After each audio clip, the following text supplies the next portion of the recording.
காரைக்கால் அம்மையார் அவங்களுடைய வரலாறு நம்ம இன்னைக்கு பார்க்கலாம்.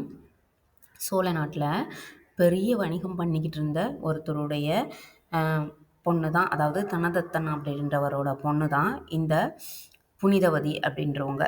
இவங்க வந்துட்டு சின்ன வயசுலேருந்தே சிவபெருமான் மேலே அவ்வளோ ஒரு பற்றாக இருந்திருக்காங்க. சிறுமிகளோட விளையாண்டுக்கிட்டு இருக்கும்போதே சிவனுடைய திருநாமத்தை தான் சொல்லிக்கிட்டே இருப்பாங்களாம். அந்தளவுக்கு சிவன் மேலே ஒரு பற்றோடு இருந்திருக்காங்க. அவங்களுக்கும் கல்யாண வயசு வருது. அப்போ என்ன பண்ணுறாங்கன்னா, தனதத்தனார் தன்னோட பொண்ணான புனிதவதியை வந்துட்டு வெளியூருக்குலாம் அனுப்புறதுக்கு அவங்களுக்கு வந்துட்டு பெருசாக ஒன்றும் விருப்பம் இல்லை. தன்னோட பொண்ணை நம்ம கூடவே வச்சுக்கலாமே அப்படின்னு நினச்சது. அதே ஊரில் நிதிபதி அப்படின்றவரோட மகனான பரமபத்தன் அப்படின்றவங்களுக்கு கல்யாணம் பண்ணி கொடுக்குறாங்க. அதே ஊரில் தனியாக வீடு பிடிச்சி கொடுத்து வச்சுருக்காங்க. அவங்க பாட்டில் இருக்காங்க. ஆனால் இவங்க புனித வதியார் இருக்காங்க இல்லையா, அவங்களுக்கு வந்துட்டு இந்த குடும்ப வாழ்க்கையில் ஒன்றும் பெருசாக ஒன்றும் ஈடுபாடு இல்லை. அப்போ என்ன பண்ணுவாங்கன்னா, சிவனடியார்கள் எப்போ வந்தாலும் வீட்டுக்கு அவங்களுக்கு சாப்பாடு கொடுக்கறது, பொண்ணும் பொருளும் கொடுக்கறது, அந்த மாதிரி விஷயமாவே இருந்துட்டு இருந்திருக்காங்க. பரமதத்தனுமே அவர் பாட்டில் அவருடைய வணிகத்தை வந்து பார்த்துட்டு இருந்திருக்காரு. அப்போ அவர் வணிகம் செஞ்ச கடையில் அவரை பார்க்க வந்தவங்க 2 பேர் என்ன பண்ணியிருக்காங்கன்னா, மாம்பழம் கொண்டு வந்து கொடுத்துருக்காங்க, 2 மாம்பழத்தை. அதை தன்னோட வீட்டுக்கு கொண்டு போய் கொடுக்க சொல்லிட்டு தன்னுடைய வேலையாட்கள்கிட்ட கொடுத்து விட்ருக்காரு. அப்போது சிவபெருமான் அவங்க வீட்டுக்கு ஒரு சிவனடியாராக மாறி போயிருக்காரு. போயிட்டு பசிக்குது, சாப்பாடு தர்றியாமான்னு கேட்க, சாப்பாடு ஆகிக்கிட்டு இருக்கு, இந்த குழம்பு கூட்டு எல்லாம் ஆனோன்னே நான் உங்களுக்கு வந்து சாப்பாடு வைக்கிறேன் அப்படின்னு சொன்னாங்களாம். எனக்கு ரொம்ப பசிக்குதுமா, எனக்கு சோறு மட்டும் இருந்தால் கூட கொடு அப்படின்னு சொல்லியிருக்காங்க. டக்குன்னு ஒரு இலையை போட்டு சோறை வச்சு அந்த கொண்டு வந்த மாம்பழத்தில் 2 மாம்பழத்தில் ஒரு மாம்பழத்தை நறுக்கி இந்த சிவனடியாருக்கு அவங்க கொடுத்துருக்காங்க. அவரும் நல்லா சாப்பிட்டுட்டு கிளம்பிட்டாரு. அதுக்கப்புறமா பரமதத்தன் இருக்கார் இல்லையா, புனிதவதியோடைய ஹஸ்பண்ட், அவர் வந்துட்டு கடையிலேருந்து வீட்டுக்கு வந்திருக்காரு சாப்பிட்றதுக்காக. வரும்போது இவங்க அந்த கூட்டு பொரியல் எல்லாம் வச்சுட்டு அவங்க கொண்டு அந்த மாம்பழத்தில் ஒன்று மட்டும் மிச்சம் இருக்கு இல்லையா, அதை வந்துட்டு நறுக்கி வச்சுருக்காங்க.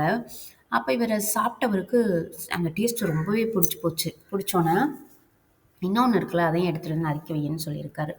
அப்போ இவங்களுக்கு என்ன பண்ணுறதுனே தெரில. ஏன்னா ஒன்றை வந்து சிவனடியாருக்கு கொடுத்துட்டாங்க இல்லையா, சிவபெருமானுக்கு கொடுத்துட்டாங்க. அதனால என்ன பண்ணுறதுன்னு தெரியலேன்னு இப்படி கையை பிசைஞ்சிக்கிட்டு சிவபெருமானை நினச்சி, கடவுளே எனக்கு ஒரு மாங்கனி வேணும், எனக்கு கொடுக்குறியா அப்படின்னு சொல்லிட்டு ஒரு திருநாமம் சொல்லி கேட்குறாங்க. டக்குன்னு கையில் மாம்பழம் வந்துருச்சு, கொண்டு வந்து நறுக்கி வச்சுருக்காங்க. பார்த்தா அது பயங்கரமான டேஸ்ட்டு.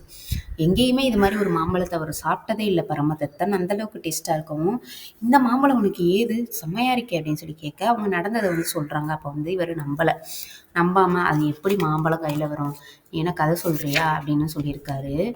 உடனே இவங்க என்ன பண்ணிட்டாங்கன்னா, அப்போ சிவபெருமான் மேலே நான் கொன்ற பற்றும் அவர் எனக்காக கொடுத்த அந்த மாங்கனி மேலேயும் ஒரு எப்படி சொல்கிறது, இவருக்கு நம்பிக்கை வரணும் அப்படின்னா, கடவுளே நீ எனக்கு இன்னொன்று தா அப்படின்னு சொல்லி கையை நீட்டிருக்காங்க. உடனே மாம்பழமும் வந்துருச்சான்.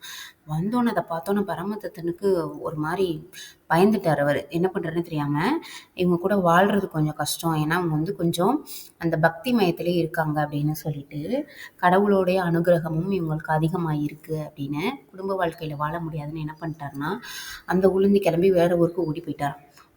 அங்கே போயிட்டு வேற ஒரு பொண்ணை கல்யாணம் பண்ணி அங்கே போய் நல்ல ஒரு செல்வந்தராக வாழ்ந்துட்டு வந்திருக்காரு.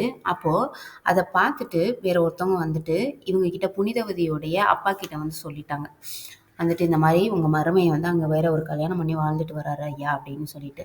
உடனே என்ன பண்ணிட்டாரு, இவர் தன்னுடைய பொண்ணை பல்லாக்கில் வச்சு கூட்டிகிட்டு போயிருக்காரு.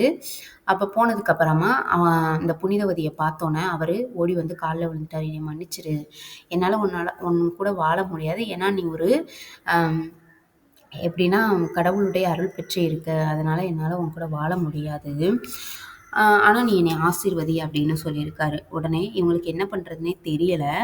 அதனால் என்னை வந்து இவர் ஏற்றுக்க மறுத்ததுனால, சிவபெருமானே நீ எனக்கு ஒரு பேய் உருவம் கொடுத்துரு அப்படின்னு சொல்லி வேண்டியிருக்காங்க. உடனே சிவபெருமானும் ஒரு மாதிரி மெலிந்த உடல், எலும்பு தோல்லாம் வெளியில் தெரிகிற மாதிரி, பார்க்குறவங்க பயப்படுற மாதிரி ஒரு தோற்றத்தை அவங்களுக்கு கொடுத்துருக்காரு. பார்த்தோன்னே அவங்க சுற்றத்தார்கள், உறவினர்கள் அம்புட்டு பேரும் பயந்து ஓடியே போயிட்டாங்களாம். அப்போது இவங்க வந்து இப்படி உருவம் கேட்டது எதுக்காக, சிவபெருமானுடைய திருவடிக்கு போகிறதுக்காக தானே. அதோட என்ன பண்ணிட்டாங்க, இவங்க தலைகீழ நடந்து தான் போனாங்களாம். தலையால் நடந்து அப்படியே போயிருக்காங்க. போனதுக்கப்புறமா தேவர்களும் முனிவர்களும் வந்துட்டு மேலேருந்து பூக்கள் தூவ அவங்க வந்துட்டு சிவபெருமானுடைய பாதத்தை அடைஞ்சாங்க அப்படின்னு சொல்லப்படுது. அவங்க அந்த மாதிரி ஒரு பேய் உருவம் எடுத்ததுக்கு அப்புறம் கூட ஒரு அற்புத திருவந்தாதி பாடியிருக்காங்க.